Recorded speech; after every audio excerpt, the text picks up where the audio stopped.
Well, the Rafah border crossing between Egypt and Gaza has opened to let a small amount of desperately needed aid flow to Palestinians running short of food, medicine and water in the territory that is under an Israeli siege. A convoy including 20 aid trucks entered the Gaza Strip today from Egypt, carrying medicine and food supplies. Now let's get an update. We're now joined by Hanin Barghouti, the Gift of the Givers coordinator in Palestine. Thank you so much for your time, Hanin. You are coming to us live from Ramallah in the West Bank. The scenes coming out of Gaza are really heartbreaking.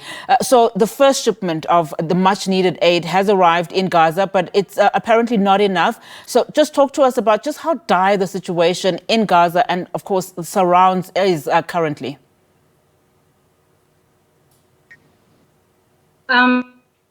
So as you have said, only 20 trucks have been allowed to enter Gaza by Rafah border today, and these amounts are really will cover nothing of the actual need that is needed after the strategic events that is taking place in Gaza. The humanitarian situation in Gaza is a crisis, a real crisis. As you know, the airstrikes and the bombings are targeting everything from civilians, schools, churches, mosques, hospitals. Everything is targeted. There is no safe spot in the whole Gaza Strip. And the humanitarian situation with these airstrikes and these bombings are getting worse by each hour, by each minute that passes.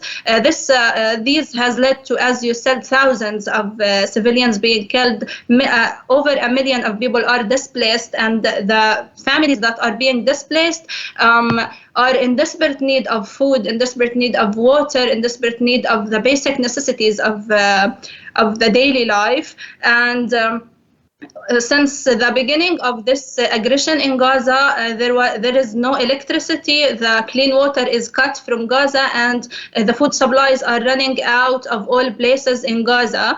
And if the humanitarian aid didn't enter with let's say with big amounts to cover the needs there, we are going to face a starvation in Gaza, because in the beginning of this aggression, people used what they have from supplies. They made cooking initiatives to cover the needs of the displaced families, but with the rising of the events, with the continuous aggression, with the continuous bombings, the food supplies has run out from most of the areas of Gaza. People are suffering to their families. People are suffering to find clean water to consume. They are forced to consume polluted water.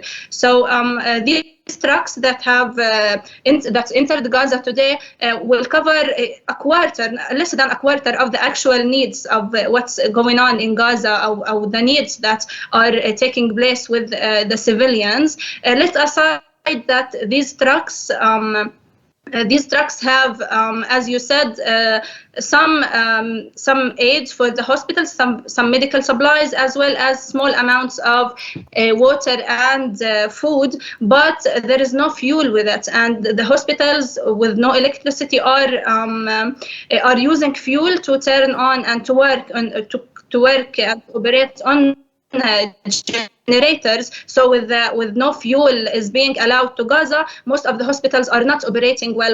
A lot of hospitals are shut down due to the lack of fuel. The health situation in Gaza, the health system has collapsed. The doctors are operating using phone lights. The doctors are operating without anesthesia, without electricity. So the health system and the hospitals are collapsing without fuel. So these trucks that entered may cover a little there, but an international intervention and permanent opening of the Rafah border has to come to try to risk and to contain the damage that has been done to Gaza, because if no aid and no fuel is being allowed to Gaza in the coming hours, we are going to lose thousands more of civilians who are on the ICUs, who are in incubators, who are on life-saving machines on the hospitals. The fuel is one of the top priorities to or the electricity to be on again. So yeah, the situation is severe. The situation is a crisis in Gaza, even with the trucks being allowed in. Now, with all of this that is happening, what is of concern, of course, is the continuous bombardment of Gaza while, this aid is coming through. And as you say, while people are still in hospital, how difficult is it for your operations as aid operators, to provide assistance to those that desperately need it, while there is this constant threat in the whole of Gaza? We understand there is no place that is safe to go to.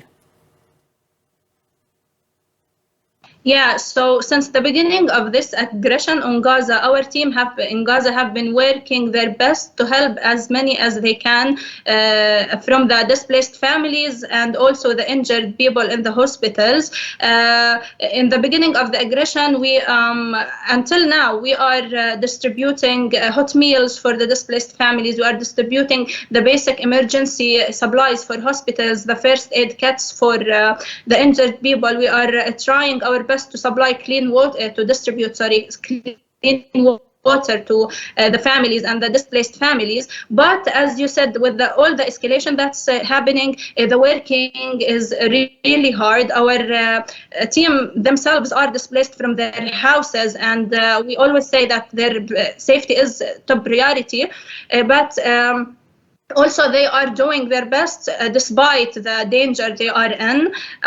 It is hard to continue doing the interventions because the supplies are out. We need supplies to prepare the hot meals. We need supplies to provide it to the hospitals. We are contacting all of our local partners and gathering as much as possible of supplies, of medical supplies, of emergency disposable.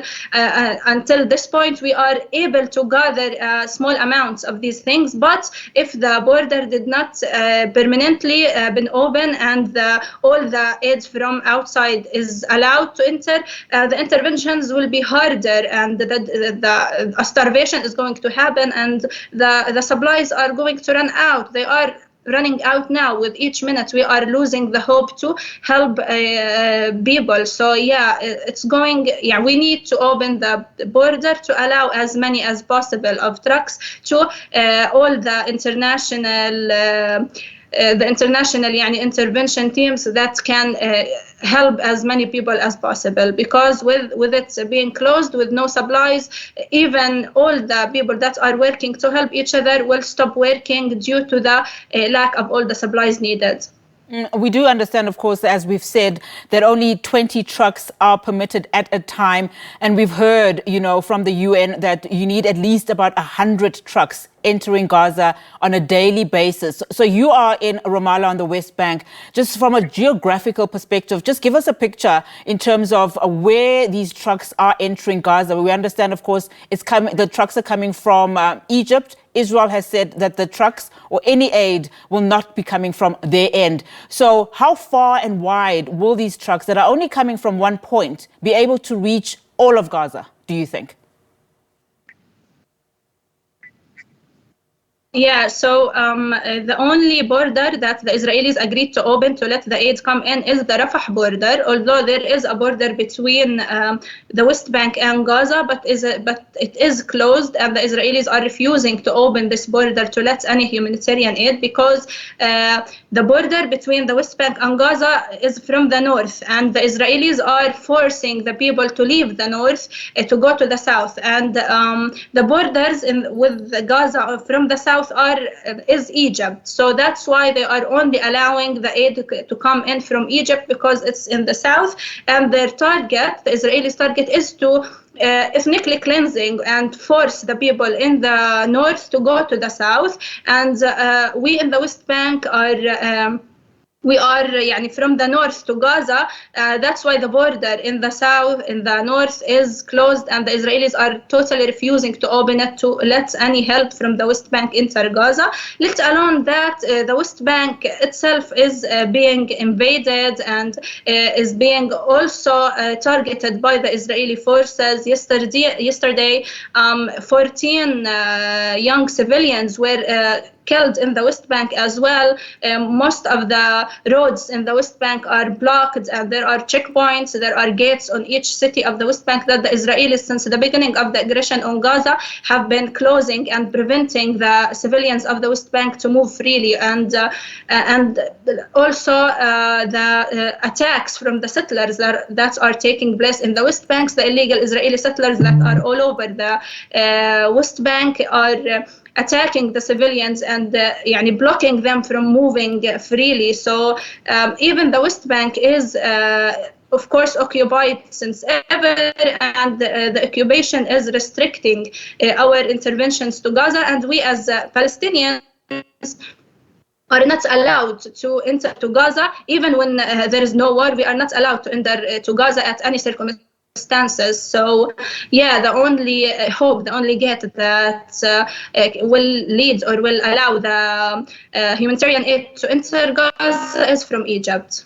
All right, Hanin, thank you so much for your time this afternoon. Really do appreciate it. Hanin Barghouti is the Gift of the Givers coordinator in Palestine, speaking to us there from the West Bank.